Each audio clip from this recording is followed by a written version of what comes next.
event. So, and even during the course of the season, even middle of the season, 3/4 of the season, you talk about what may occur in that off season into the next year. So, honestly, it doesn't bother me. It bothers me to lose people. I mean, personality-wise, friendship-wise, good players, guys that fit in well. Obviously, that's never good. But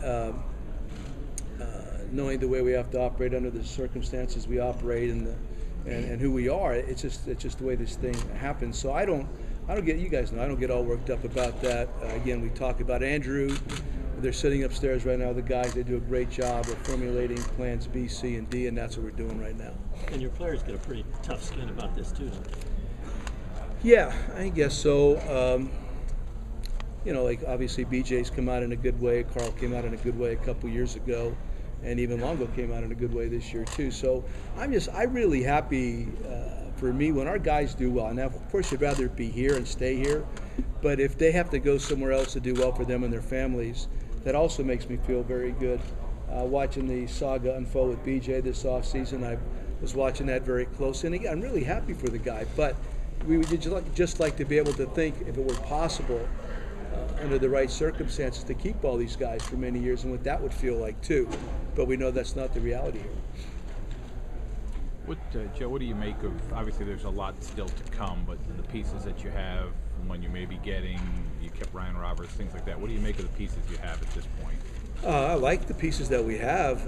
You talk about the catchers, Lobatone and J-Mo, and you talked about Ryan and Zarilla Zobrist, Longo being on board, of course, Jennings, Fold, Matty Joyce, I'm probably forgetting some guys here, Rodriguez, etc.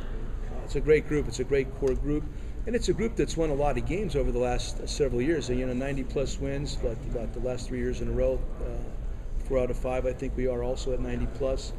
And this group is the primary core. Of course, it failed to mention David and James, etc., in the bullpen. But again, I love the challenge of what we do and how we do it. I really mean that sincerely. And for the guys that are around me often know that I do mean that. It's challenging, but I have so much faith in our decision makers up top that we will make good decisions, that we will find the appropriate other guys to fill in. And then eventually these guys that are here, they're going to leave and hopefully do well for themselves somewhere else, if in fact it has to be that way. But we're going to be good again next year. Trust me, we're going to be really good. And at this point, I mean, would you say Ryan, I mean, it would seem like Ryan would be your second baseman and those your shortstop, or is that still not settled? Or if you wanted to just go and play a game today, it probably would happen like that, more than likely. And although Rodriguez is still in the mix, obviously, too. But I'm just trying to think if I'm missing anybody. But I would say probably that's accurate. I mean, the way Zobrist played shortstop at the end of last year, when we first started doing that, there was the thought process that he was going to play more against the fly ball when our fly ball pitcher was pitching, and somebody else against our ground ball pitchers. But then Zoe just took ownership in that position. He obviously liked it. I mean, if you watched him and if you talked to him, and again being with him every day, he was very confident with it. I thought he played better there than almost any other position he played all season. It did not impact his offense whatsoever. So.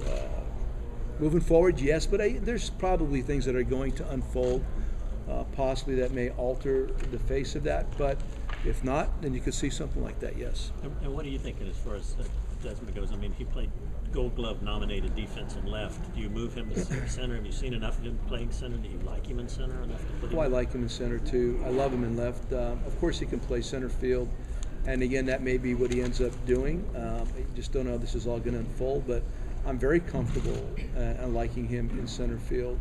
Again, I don't think it'll impact him offensively. I think he's going to continue to grow as an offensive player. But I mean, if you have the right mix that he could stay in left field, that is an optimal situation, I think. But putting him in center field does not scare me at all.